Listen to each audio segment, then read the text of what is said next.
Welcome to this episode of the Be Rare podcast. I'm your host, Jessica Kimber, and this is a podcast to help recruiters generate leads, increase their revenue, and automate their time. Today's episode is going to be a solo episode where I'll be giving you the exact roadmap that I would follow if I needed to go from a completely cold desk with $0 to making 30K in the next 30 days. Now, this is going to be a step-by-step action plan.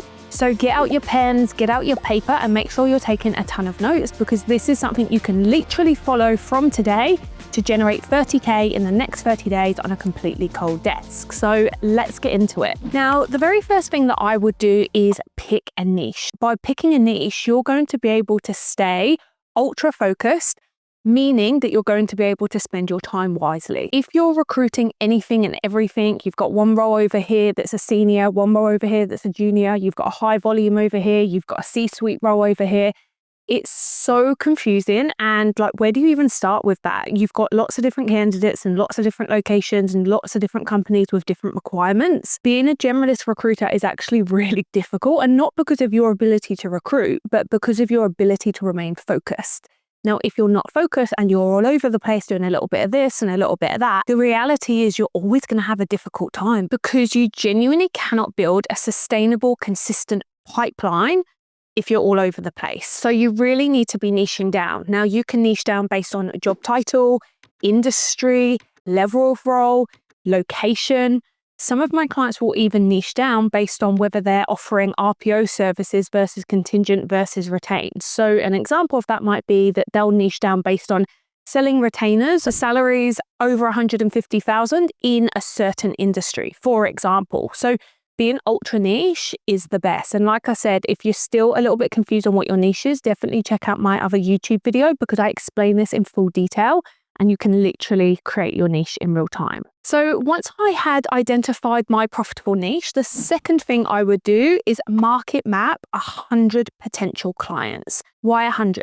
Well, 100 is enough for you to be able to manage, because there's plenty of options. You can have plenty of conversations, but it's also not too many that you can't get through your touch points. Now, I always say it's better to have 100 people on this list with 3, 4, 5, 6, 10 touch points than have 10,000 people on this list that just get a message from you once a year.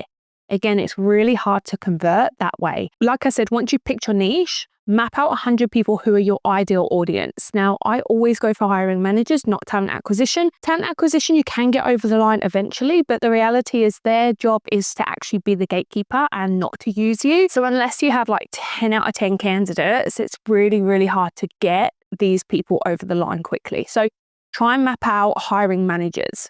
Now, what you also want to be thinking about is a size of business, because if you're going for large, massive companies such as Google or banks, for example, you can safely say they'll be running their own process, such as job adverts. They've got thousands of employees, so they'll have a referral scheme.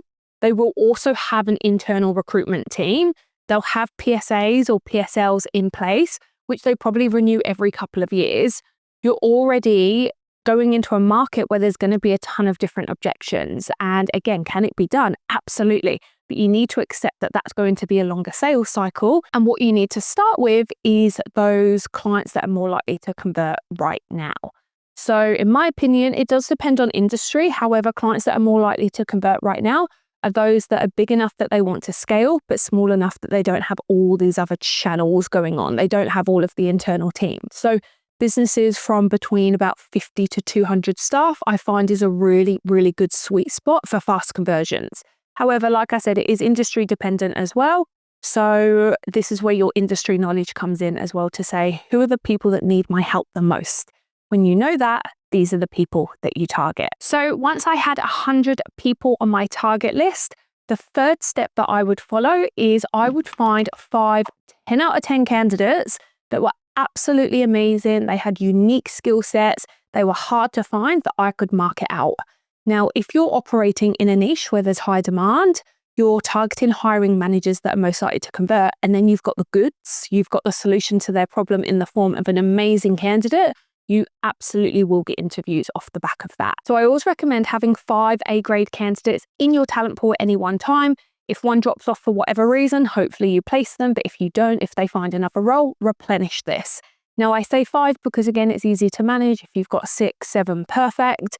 However, just make it around the 5 A-grade candidates mark.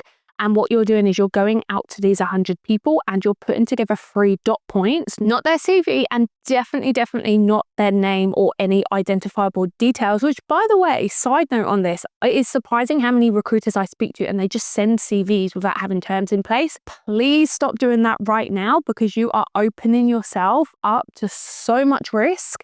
And whilst you're acting in good faith, it doesn't mean that other businesses will act in good faith. And the truth is, they don't owe you a cent if you don't have terms in place. It's also a bargaining chip as well. So one of the things that I say is, like, I've got the goods. If you want the goods, we need to talk about terms and we need to negotiate. I'm not just going to give it to you on a silver platter, because if I do, you've got no reason to sign terms. Because quite often recruiters say, oh, I sent the full profile, but the client is just not signing terms. What should I do? And I'm like, the problem is you shouldn't have sent the full profile. Why would they sign the terms when you're doing the work for free? They don't have to commit to you and open themselves up to having to pay your fee, and you're just going to do the work anyway. So take it back a step. Use the fact you've got these amazing candidates as a bargaining chip, negotiate terms and get them signed, create urgency and create scarcity as well.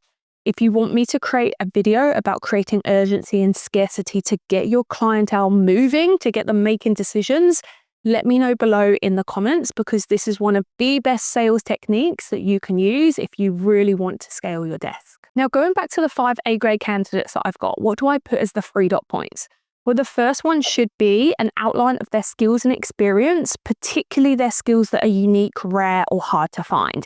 Because you want this to jump out the page, like, I've got something unique and you have to meet this person. The second dot point should always be their unique selling points or any achievements, so any outcome-based statistics or data or facts which prove they're an amazing candidate. And the third dot point should be why you're sending them to that company in particular. What prompted you? What was the trigger for you to send to this company in particular? So when I'm reverse marketing, one of the things I always say is, I've got a candidate that's expressed an interest at working at a business just like yours because XYZ. Here's why they're aligned to a business just like yours. Now, if you've spoken to this person in the past and you've got some information, or you've got that on your database from previous conversations, make sure that the third dot point is aligned to that. However, you may not have that as well. So it's all about making an educated guess. Like, for example, if this business specializes in a particular product or solution and this candidate's got that, this is what you tailor the third dot point to. So make an educated guess based on a trigger if you need to. The fourth thing that I would do is what I call my triple whammy outreach approach. Now, my triple whammy outreach approach is when I call, and there's a saying in recruitment that I learned when I was working at a large global agency called kill and fill. So it's where you just kill and fill on the phone, and it works particularly well for hard to find skill sets to be able to set up interviews, or if you run a temp desk to literally get somebody to start. So it's send the 3 dot points, try and kill and fill on the phone. And this is where you could say, hey, look, I just sent you an email about an hour ago, or an outreach message on LinkedIn. I thought I'd give you a call. This candidate has expressed an interest in working at a business just like yours. Do you mind if I take a couple of minutes to share why? They say yes, you then take a step back, and this is how you can retrieve information and say, awesome, now I've got so much information that I could share with you. However, I don't even know what you would be looking for if you were to hire this skill set, i.e. a project manager. Can you let me know what are the top 3 non-negotiables on your team? And I'll let you know if this candidate is of interest. And if not, maybe I've got somebody else. The reason I do that and take it back a step is to, number 1, gain control. Number 2, also give them the opportunity to tell me what they want, because how can I sell a candidate if I have no clue what this person wants? And the third step is then I can pitch and sell in alignment to what they actually want. The worst thing you can do at this point is be like, great, I haven't spoken to you before, but blah, this is what they've got, this is what they can do, this is how amazing they are. And then the person's like, oh yeah, we don't even use that system, because you're just speaking at somebody without getting to know them, and that can actually cause people to be more defensive, not listen to you, try and get you off the phone. They don't believe that you're credible. So try and gain control and a real conversation. Don't just try and sell based on what you're excited about, sell based on what they want to hear. The second 2 components, my triple whammy technique, is if you can't reach them by phone, email them. If you can't reach them by email, send them a message on LinkedIn. Now, I love LinkedIn for reverse marketing my 3 dot points with no CV. The reason is because all of my context and credibility is on LinkedIn. People will click into my profile, they'll see she knows what she's talking about, hopefully, and they're more likely to respond to me. So I actually get a lot more responses on LinkedIn than I do emails. And we all know when you're calling somebody, quite often cold calls aren't answered. So that's why I do the triple whammy. I do all 3 of them. Another way, which is a best practice for this, is don't just ignore the fact you're triple whammying them, because it gets awkward if you're just like randomly messaging them on everything. So acknowledge that you're doing that. Say, I just tried to give you a call and left you a voicemail, or I just sent you a message on LinkedIn, but I thought I'd call as well. Or I just tried to call and now I'm sending you an email. So like acknowledge that you've done it so it's not weird. Triple whammy them, cover all bases, because the truth is you might have an old number or they might not check their LinkedIn messages every single day. So if you triple whammy them, you're going to reach them in some way, shape or form, but you're also making it all about them and what they would want. And this is going to give you the opportunity to be able to actually figure out what your audience wants. And hopefully one of your 5 profiles is aligned. If it's not, you can talk about actually taking the job brief in. And it's a really easy way in to be able to get a job on. Now, the 6th step I would take to make my 30K in 30 days is follow up like an absolute animal. Now, quite often your first message, especially to a cold contact, will get ignored. It's just part of the sales cycle. It is what it is. Accept it and accept you do have to do your follow-ups. But if you follow up like an absolute animal, you will get hold of that person at some point. Now, there's a few different ways that you can do it. Now, I really like acknowledging that I'm not being a creep and just stalking and harassing somebody. So I say real softening type lines such as, you may be wondering why I'm so persistent, for example, or I'm making full use of my recruitment skills by tracking you down, or something along those lines. Now that one sounds a little bit creepy, but you get the gist of what I'm trying to say. It's bring the lighthearted humor to it. And another one could be, I promise I'm not stalking you. Like on the 5th message, I promise I'm not stalking you. Just let me know whether you would be open to a conversation. If not, I promise to leave you alone. Like something along those lines. And sometimes at that point, people go, yeah, that's just not what we're looking for. And that's okay. You have your answer and then you can say something respectful and move on to the next. There is always opportunities. And I just want to say this at this point, actually, is recruiters get so fixated on the opportunities in front of them. And the reality is there is billions of people in the world. There's millions of leads. There's millions of deals. There's millions of opportunities. Like someone needs your service. You need to figure out who that someone is. Who can you help and what do they need? Someone out there is struggling to scale their team right now. Someone is having sleepless nights because they're not hitting their KPIs or their targets, or they're overworked, or they feel guilty because they're working 60, 70 hours because they're understaffed. That exists. And your job is to find that. When people are in that situation where they're really genuinely struggling, the money's irrelevant. They don't care how much they pay you. They're hating what they do. They're stressed, they're burnt out, they're overworked. Find these people. If somebody keeps ignoring you again and again and again, don't be desperate. Like you can close off the conversation by saying one of those jokey lines, like, I promise I'll leave you alone. But if they do, don't be like, oh, can we speak? Like it's really desperate and it's really off-putting. You know what? If someone doesn't see the value of your service, that's okay.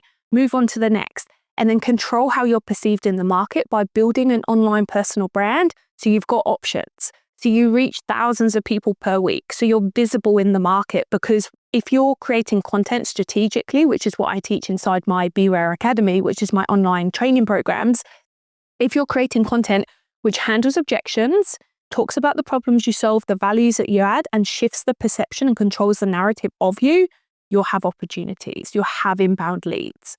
So that's really the goal. Follow up like an animal, but also know your limits of when it comes across desperate or not. Now, the 7th step that I would follow to make my 30K in 30 days is I would get really good at sales and fast, because it's very rare, to be honest, impossible, that you're going to have a sales cycle where somebody goes, great, thank you for calling. That's exactly what I want. No, I don't have any questions. No objections either. Your price is fine. I've got no other processes happening. That just honestly doesn't exist. You as a recruiter You need to get really good at sales. You need to get great at marketing yourself, generating leads, opening the conversation in a way where people listen. You need to learn how to ask the right questions to extract the right information and get people talking and building rapport. You need to handle objections. You need to know how to trial close, to test any green light cues, to see if pitching is even the right solution. Then you need to pitch, then you need to close, then you need to negotiate. It's just part of the process. Now, the quicker you learn how to do this and get really, really, really good at that, the quicker you're going to hit your targets and your billing goals. And that's a non-negotiable. It's not something that's a nice to have. Like, this is part of being a successful recruiter. Again, a full end-to-end business development sales training program is also inside my online BE RAIRE Academy. You get 2 programs, so the end-to-end business development cycle, which is 21 stages, and you also get the end-to-end personal branding cycle as well to create visibility and brand awareness and create opportunities. So I will leave a link down below in the description if that's something you're interested in. It's a monthly subscription, and actually I run group training weekly as well. So you jump on the lives every week. I help you with implementation, roadblocks, answering any questions. But like I said, it's just so important that you're great at sales, you're great at lead generation. It's just part of what the role is. So that's what I recommend in terms of the 7 steps. Now, how frequently should you do this? That process that I've just mentioned to you, so like having your niche, knowing your roles, mapping out 100 people, finding 5 candidates to reverse market, going in, following up with these people, triple whamming them, you need to do that every single week. I know that sounds like a lot of activity, but I promise it's actually not that much. 100 people a week is 20 per day. You need to get 1 candidate a day and reach out to 20 people per day. Totally achievable. And even if half of those you've only got LinkedIn messages and email because you don't have a phone number, let's say that's 10 of them, and then you've got 10 phone numbers to call as well. That should be achievable. If you're not making money right now, there's no reason why you shouldn't be doing this activity. This exact 7-step plan that I've given you, follow it weekly. Every single week, do this consistently, and I can guarantee your billings will absolutely increase. And even if you're watching this and you're already billing well and you're like, I just like the strategy, just plug this into what you're already doing to literally double your billings. That's what I recommend to make your 30K in 30 days. If you did like this, give me a thumbs up and hit subscribe. I will be making YouTube videos every single week now that my face is healed from the accident that I had. So make sure you turn the bell on to be notified of new videos that I post weekly. Thank you so much for watching, and I'll see you in the next one.